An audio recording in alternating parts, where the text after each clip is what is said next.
বয়সের পরে গিয়ে হাঁটুর ব্যথা এই জিনিসটা যেন আমাদের কাছে খুব একটা কমন ব্যাপার হয়ে গেছে, এবং এই কমন ব্যাপার বা বয়সের দোহাই দিয়ে আমরা কিন্তু অনেকেই এই ব্যথাটাকে ইগনোর করার চেষ্টা করি, এবং যেটা থেকে ভবিষ্যতে গিয়ে অনেক বড় জটিল সমস্যার মুখে আমরা পড়ি। তো আজকে আপনাদেরকে সতর্ক করার জন্যই সেই হাঁটুর ব্যথা নিয়ে আমরা আলোচনা করব, এবং আমার সাথেই আলোচনায় থাকবেন বিশেষজ্ঞ চিকিৎসক ডক্টর রাজেশ প্রামাণিক। প্রথমেই আপনাকে এস নিউজে স্বাগত। আমি শুরুতে বলছিলাম যে হাঁটুর ব্যথা নিয়ে আজকে কথা বলবো। তো এই হাঁটুর ব্যথা মানে অনেকগুলো সমস্যা তো উঠে আসছে, তো মূলত কোন কোন কারণে হাঁটুর ব্যথা হয় যদি জিজ্ঞেস করি? হাঁটুর ব্যথা একটা হচ্ছে যদি কোনো ইনজুরি হয়, ইনজুরি হলে হাঁটু ব্যথা হতে পারে।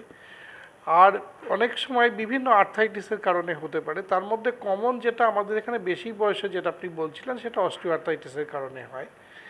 এছাড়া অন্য অনেক রকমের আর্থ্রাইটিস আছে, সেই সমস্ত আর্থ্রাইটিসে হাঁটু ব্যথা হতে পারে। এছাড়া যেটা হয় যে এমনকি গাউটের জন্য হাঁটু ব্যথা হতে পারে। কিছু কিছু স্পন্ডালো আর্থোপ্যাথি বলে একটা আর্থ্রাইটিস আছে, তাতে হতে পারে। এমনকি অনেক ইনফেকশন হয়ে, এমনকি সামান্য একটা ইউরিনে ইনফেকশন হওয়ার পরে বা অন্য কিছু কিছু ইনফেকশন আছে, এমনকি আমাদের দেশে টিউবারকুলোসিস আছে, যেগুলো থেকে হাঁটু ব্যথা হতে পারে। এছাড়া কিছু ব্লাডের কিছু সমস্যা আছে, এমনকি হিমোফিলিয়া থেকেও হাঁটু ব্যথা হতে পারে। তাছাড়া কিছু কিছু বায়োমেকানিক্যাল প্রবলেম থাকে, যেটা ইয়াং এজে তার থেকে হাঁটু ব্যথা হতে পারে। একদম। এই কারণ মানে কি কি কারণে হতে পারে সেটা তো আমরা বললাম, যে একটা বয়সের পরে হাঁটুর ব্যথা, এই হাঁটুর ব্যথা বললেই যেটা ফার্স্টে আমাদের মাথায় আসে যে বয়স হচ্ছে, বাতের ব্যথা থেকে হচ্ছে, বা যে জন্য সবাই অনেক নর্মালভাবে ব্যাপারটাকে নেয়, হয়তো শুরুতেই ডক্টরের কাছে কোনো পরামর্শের জন্য যাচ্ছে না। তো এটা থেকে কোন কোন জটিল সমস্যার মুখোমুখি আমরা হতে পারি ভবিষ্যতে? এটা থেকে সব থেকে বড় যেটা সমস্যা, যেটা একজন মানুষের চলাফেরাই রেস্ট্রিক্টেড হয়ে যেতে পারে। অনেকে আজে অনেক চেক আপ করান, হার্টের চেক আপ করাচ্ছেন, লাংসের চেক আপ করাচ্ছেন, কিডনির চেক আপ করাচ্ছেন।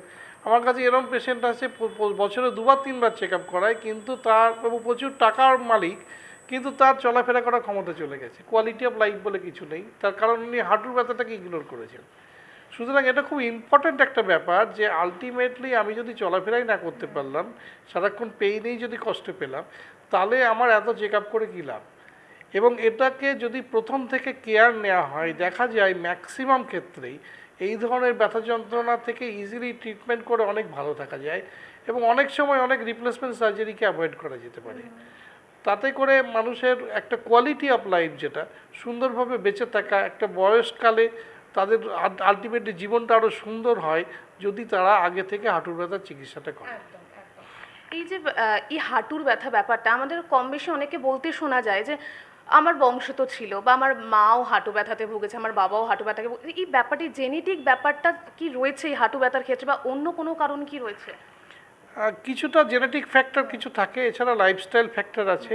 এটা ডিপেন্ড করছে যে কি কারণে হাঁটু ব্যথাটা হচ্ছে তার উপরে। কিছু কিছু ডিজিজের জন্য হয়, সেগুলো অ্যাকচুয়ালি কোনো কিছুর সাথে লিঙ্কেজ থাকে না। তা এবং আজকে অনেকে এই কথাটা বলেন বটে, কিন্তু আজকে তো আগেকার দিনে 50-55 বছর পর্যন্ত মানুষ বাঁচত। তাহলে কি বলবো যে আমি আগেকার আমার দাদু ঠাকুমা 55 বছর বয়স পেয়েছে, আমি 55 বছর বাঁচবো? সেটা তো হতে পারে না। আর একটা হচ্ছে যে যেখানে ট্রিটমেন্ট, চিকিৎসা শাস্ত্র তো বহু এগিয়ে গেছে। আজকে আগের জেনারেশন ধরুন 20 বছর 30 বছর আগেও এই ধরনের আর্থ্রাইটিসের বা পেইনের যে চিকিৎসা ছিল, এখন সেই চিকিৎসার সাথে আকাশ পাতাল তফাৎ। যেমন অনেক হায়ার ইনভেস্টিগেশন এসছে, তেমনি দারুণ দারুণ মেডিসিন এসছে, অন্য অনেক হাই এন্ড প্রসিডিওর এসছে, অনেক ইনস্ট্রুমেন্ট এসছে, চিকিৎসা শাস্ত্রটাই বদলে যাচ্ছে। সুতরাং এখন যে কোনো পেইন হলে খুব তাড়াতাড়ি চিকিৎসা করাটা ভীষণ জরুরি। একদম। আপনার কথাতে কিছুক্ষণ আগে উঠে আসছিল যে কম বয়সীদের মধ্যে এই কম বয়সী ব্যাপারটা আমরা হাঁটুর ব্যথার ক্ষেত্রে আমরা ভাবতেই পারি না, বা হলেও ইগনোর করি যে হয়তো অন্য কিছু থেকে হচ্ছে, কদিন মধ্যে কমে যাবে। তো এক্ষেত্রে কি বলবেন? কম বয়সীদের ক্ষেত্রে যদি ব্যথাটা এরকম হয় যে একটা ইনজুরির জন্য হয়েছে, সেটাকে নেগলেক্ট করা উচিত নয়, ট্রিট করে নেওয়া উচিত। কেন কি ইনজুরিটা যদি ঠিকঠাক ট্রিটমেন্ট করে নেওয়া যায় তাহলে ঠিক আছে, না হলে যদি ইনজুরিটা থেকে যায় তাহলে কিন্তু তার আর্লি এজে একটা সার্টেন টাইম পরে গিয়ে আর্থ্রাইটিস ডেভেলপ করবে। যদি ইনজুরির কারণে না হয়, যদি পেনটা এরকম হয় যে সকালে ঘুম থেকে উঠে প্রচণ্ড পেন হচ্ছে বা শক্ত হয়ে আছে হাঁটুটা, বা রাত্রে পেন হচ্ছে, তাহলে সেই পেনটাকে ডেফিনেটলি খুব তাড়াতাড়ি চিকিৎসা করা দরকার। কেন কি এটাকে আমরা বলি ইনফ্লামেটরি আর্থ্রাইটিস।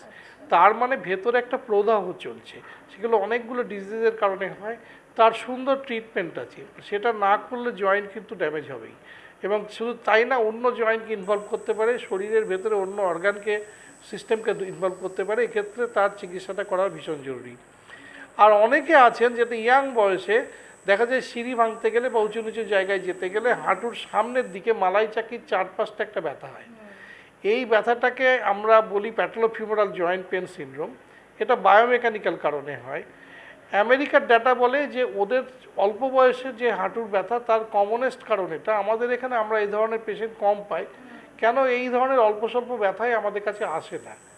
কিন্তু এটা এক চরম ভুল। অ্যাকচুয়ালি ওই সময় চিকিৎসাটা করলে, ওটাকে কারেকশন করে নিলে তাহলে ওটা ঠিক হয়ে যায়।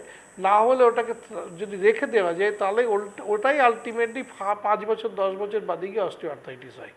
সুতরাং এটা একটা প্রিভেনশন বলা যেতে পারে, একটা আর্থ্রাইটিসকে আটকানো যেতে পারে যদি এটা আগে থেকে কেয়ার নেওয়া যায়।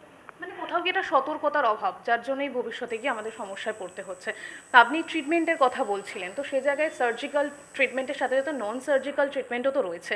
তো এই দুটো ব্যাপারই আপনার কাছে একটু জানার চেষ্টা করবো, বা সার্জিক্যাল ট্রিটমেন্টের ক্ষেত্রে আপনার কোন পর্যায়ে গিয়ে সেটা রেকমেন্ড করেন, সেটা যদি বলেন। দেখুন, ব্যাপারটা হচ্ছে ডিপেন্ড করছে যে এই আর্থ্রাইটিসটা কী ধরনের আর্থ্রাইটিস, ইনজুরিটা কী ধরনের ইনজুরি।